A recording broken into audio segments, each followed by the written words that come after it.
हे भाई लोग आ गए फिर से एक नए धमाकेदार वीडियो के साथ। और इस वीडियो में हम बात करेंगे अपने दिनेश लाल यादव, जुबली स्टार दिनेश लाल यादव की एक ऐसी फिल्म जो अभी अभी आई है यूट्यूब के वेब म्यूजिक चैनल पे। हम चाहता नहीं कि तू दूसरा शादी कर ले। भाई लोग फिल्म का नाम है राजा डोली लेके आजा, जिसमें मेन रोल में दिनेश लाल यादव, अम्रपाली दुबे और श्रुति राव और ब्रिजेश त्रिपाठी हैं, जिनमें दिनेश लाल यादव, अम्रपाली दुबे के नोक झोंक देखने को मिलेंगे। अगर जबरदस्त है मूवी। ठीक है। वैसे तो भाई लोग भोजपुरी फिल्म में होता क्या है कि ज्यादातर शादी ब्याह का स्टोरी होता है, एक लव स्टोरी होगा, उसमें शादी होगा, बस उसी के पीछे पिक्चर खत्म हो जाती है।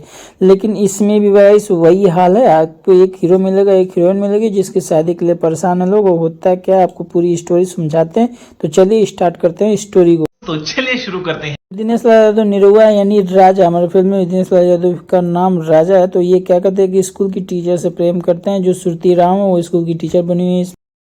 बात तो सही है। उन्हीं से वो प्रेम करते हैं, उन्हीं से शादी करना चाहते हैं। लेकिन किसी तरह फिल्म में शादी हो जाती है उनके अम्रपाली दुबे से। तो ये बात जब अम्रपाली दुबे को पता चलता है कि नहीं ये किसी और से प्रेम करते हैं, तो वो बोलती हैं अपनी खुशी राजी से कि आप उनसे शादी कर लीजिए, मैं तलाक देने को तैयार हूँ। लेकिन तलाक नहीं होता। लास्ट में पता चलता है कि अरे कहना क्या चाहते हो? दिनेश लाल यादव भी प्रेम हो जाता है उनको उनसे। तो यही है स्टोरी। और होता है कि लास्ट में दोनों हैप्पी हैप्पी रहने लगते हैं। तो स्टोरी खत्म। Bye bye, tata, good. यही फिल्म है और कुछ नहीं है इसमें। तो ये है भोजपुरी फिल्मों की ताकत। तो भाई जाइए देखिए, एंजॉय करिए।